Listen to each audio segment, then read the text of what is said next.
Hello dear, welcome to our class CS Professional Information Technology System Audit। तो यहाँ पर dear आज हम ITSA की बात कर रहे हैं और ITSA में एंटरप्राइज रिसोर्स मैनेजमेंट टॉपिक की बात कर रहे हैं। होप अभी तक आपने जो भी पढ़ा आपको बहुत अच्छे से क्लियर हुआ है, राइट? और जैसा कि मेरे पास आपके क्वेरीज आ रही हैं उसके अकॉर्डिंग मुझे लग रहा है कि आपके टॉपिक्स क्लियर हो रहे हैं और आप अपनी टेस्ट सीरीज को भी बहुत अच्छे से परफॉर्म कर रहे हैं। तो मुझे बहुत खुशी है इस बात की कि आप अपने सब्जेक्ट को लेकर बहुत ही ज्यादा उत्साहित हैं और बहुत अच्छे से इन सब चीजों को पढ़ रहे हैं। तो इसी के साथ आगे बढ़ते हुए हम आज ITSA का नेक्स्ट टॉपिक लेंगे ERM। बेटा जी, ये जो वर्ड है एंटरप्राइज रिसोर्स मैनेजमेंट, पहली चीज तो ये आपको इस वर्ड में जो नयापन लग रहा है वो यूं लग रहा है क्योंकि ये जो दो वर्ड हैं आपको ऑलरेडी सुने हुए हैं ERP में, एंटरप्राइज रिसोर्स प्लानिंग, और अब जो ये नया वर्ड ऐड हुआ है मैनेजमेंट, तो आप सोच रहे हैं कि क्या अटपटा सा लक्षण वर्ड आ गया है। तो ऐसा कुछ नहीं है, बोथ आर, मैं कह सकती हूँ 80% सेम। बस फर्क उतना है कि वहां पर प्लानिंग, यहां पर मैनेजमेंट। और आप जैसे जानते हैं कि जब मैनेजमेंट की बात करते हैं तो यहां पर थोड़ा सा जो वाइडर टर्म आ गया उसके कंपैरेटिवली, क्योंकि जब भी हम मैनेजमेंट की बात करते हैं बेटा, जब भी हम इस वर्ड की बात करते हैं मैनेजमेंट की, राइट, तो इस वर्ड में मेरे पास मैनेजमेंट वर्ड में तीन चीजें आती हैं। क्या क्या? Planning, organising and control. ठीक है बेटा? तो इसका मतलब क्या हुआ भाई, जो ERP था एंटरप्राइज रिसोर्स प्लानिंग, वो ये था। अब जब मैनेजमेंट वर्ड ऐड हुआ है तो उसके अंदर ये दो चीजें ऐड होंगी, यानी ऑर्गेनाइजिंग एंड कंट्रोल्स। बात समझ गए यहाँ पे? ठीक है जी, चलो जी आगे बढ़ते हैं। अब आप कहेंगे कि मैम ये है क्या भाई, ऑर्गेनाइजिंग और कंट्रोलिंग? तो बेटा जी, जब भी हम ERM की बात करेंगे तो उसमें सब कुछ आ गया। उसमें कस्टमर के साथ रिलेशनशिप भी आ गया, उसको मैनेज करना, उसको ऑर्गेनाइज करना, उसको प्लान करना, ह्यूमन रिसोर्स, जो कि आप जानते हैं ह्यूमन रिसोर्स कौन है, ठीक है, हमारा स्टाफ, हमारा एम्प्लॉय ह्यूमन रिसोर्स है, उसको प्रॉपर तरीके से मैनेज करना, प्लान करना, उसके कामों को प्लान करना, कब कौन व्यक्ति किस तरीके का काम करेगा।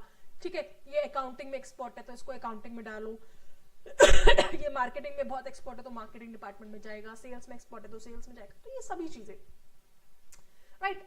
सप्लाई चेन को प्रॉपरली मैनेज करना, क्योंकि सप्लाई चेन अगर प्रॉपरली मैनेज नहीं हुई तो क्या हो गया, तो अंडरफ्लो या ओवरफ्लो। ठीक है जी, डिमांड बहुत आ रही है, सप्लाई नहीं है, इसका मतलब क्या हो गया, अंडरफ्लो। अब डिमांड नहीं है, सप्लाई सप्लाई ओवरफ्लो सॉरी। ये सारी चीजें, ये सभी चीजें, मतलब इसमें सब कुछ आ गया। इसमें आपका बेटा जी IT सिस्टम भी आ गया, इसमें इंफॉर्मेशन सिस्टम भी आ गया, इसमें कस्टमर के साथ रिलेशन भी आ गया, इसमें सप्लाई चेन भी आ गया, इसमें ह्यूमन रिसोर्स भी आ गया, इसमें अकाउंटिंग भी आ गया, इसमें फाइनेंस भी आ गया, इसमें प्रोडक्शन भी आ गया, एवरीथिंग। ठीक है, जो हमारे एक ऑर्गेनाइजेशन में होता है, वो सारा का सारा काम जब मैनेज किया जाता है, हम उसको क्या कहते हैं, एंटरप्राइज रिसोर्स मैनेजमेंट। और अब जो हमारे जितने भी सॉफ्टवेयर आ रहे हैं ERM के, वो कुछ इसी तरीके से आ रहे हैं। ठीक है, जहां पे हम सब चीजों को मैनेज कर सकते हैं, अपनी प्रोडक्शन लेवल को मैनेज करते हैं, सप्लाई चेन को मैनेज करते हैं, कौन सा स्टॉक कहां तक पहुंचा, कौन सा वेयर हाउस में है, कौन सा वर्किंग में है, कौन सा पाइपलाइन में है कि नहीं है। ठीक है, या हम कह सकते हैं कितना रॉ मटेरियल पड़ा है, कितना रॉ मटेरियल वेस्ट है, कितना raw material in work in progress है। तो ये सब चीजें, एवरीथिंग।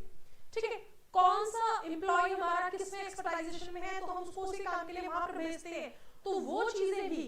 ठीक है, या हम कह सकते हैं कौन से एम्प्लॉय का क्या हॉबी है और उसका वर्क जो उससे बहुत अच्छे से मैच होता है तो वो और अच्छे से परफॉर्म करेगा। तो ये सभी चीजें, राइट। कौन सा एम्प्लॉय हमारा बहुत ही ज्यादा एक्सेल परफॉर्मेंस वाला है, ये सारी चीजें, ईच एंड एवरी कंटेंट।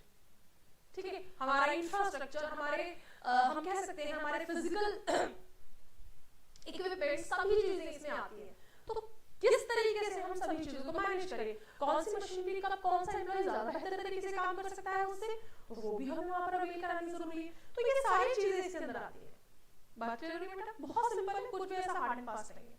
आप एक बार मेरे नोट्स देखेंगे तो बिल्कुल सिंपल तरीके से क्लियर हो जाएगा। मैंने वैसे बुलेट पॉइंट्स में सारे नोट्स दिए आपको, तो कुछ भी ऐसा हार्ड एंड फास्ट नहीं है, ठीक है।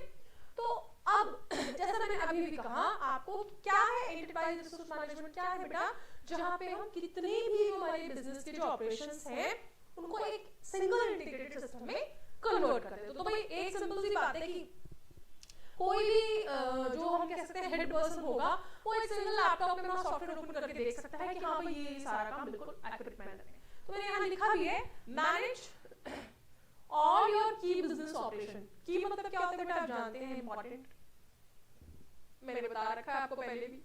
मैनेज ऑल योर की business operations in a single integrated system, ठीक है। अब चाहे वो प्रोडक्शन की बात हो, चाहे वो सेल्स की बात हो, ठीक है, चाहे वो मार्केटिंग की बात हो, चाहे वो फाइनेंस की बात हो, राइट है, या वो मशीनरी से रिलेटेड बात हो, या वो ह्यूमन रिसोर्स से बात हो, सभी चीजें एक ही इंटीग्रेटेड मैनर में, एक ही सिस्टम में।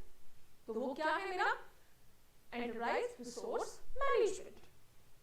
सो मैंने यहां पर अब ईआरपी, मैंने जैसे अभी भी कहा था कि ईआरपी और ईआरएम में एक छोटा सा डिफरेंस क्या है, ये वर्ड पी से एम में कन्वर्ट हुआ, और उसको कन्वर्ट होने के लिए हमने क्या ऐड किया, ऑर्गेनाइजिंग एंड कंट्रोलिंग। क्योंकि प्लानिंग तो सब चीजों की थी भाई, ह्यूमन रिसोर्स प्लान करना, परचेजिंग प्लान करनी, सीआरएम प्लान करना, फाइनेंस प्लान करना, project management, data services development, these all are in planning. But how to organize all of these and how to control all of these? So ये सभी चीजें किसके अंदर आएंगी बेटा जी, एंटरप्राइज रिसोर्स मैनेजमेंट। तो यहाँ पे बहुत ही सिंपल लैंग्वेज में मैंने लिखा है कि ERP क्या है, is a business process management software that allows an organization to use a system of integrated application to manage the business and automate many back office functions related to technology, services and human resource. Right here? So अगर हम बात करते हैं ERP या हम बात करते हैं ERM, तो ERM क्या है, wider part comparison to ERP, ठीक है।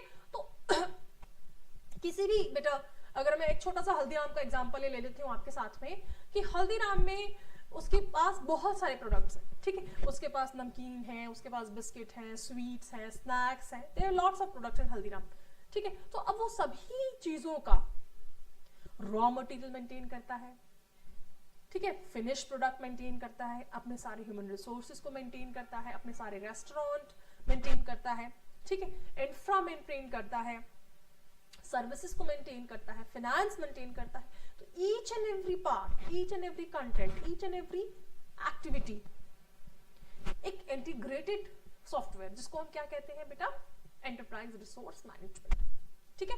उससे वो इन सभी चीजों को क्या कर पा रहा है, सिंगल लैपटॉप पे या सिंगल सिस्टम पे कंसिडर कर पा रहा है, देख पा रहा है, क्यों, या मैनेज कर पा रहा है, क्यों, क्योंकि ये सब एक दूसरे से लिंक्ड है। किसके थ्रू लिंक्ड है, ERM या ERP के थ्रू। बात क्लियर है बेटा जी? तो एंटरप्राइज रिसोर्स मैनेजमेंट क्या है, it is just like a enterprise resource planning software, there is advancement of this क्या, ऑर्गेनाइजेशन एंड कंट्रोल, ठीक है बेटा। बहुत सिंपल सा टर्म है, कुछ भी मुश्किल नहीं है।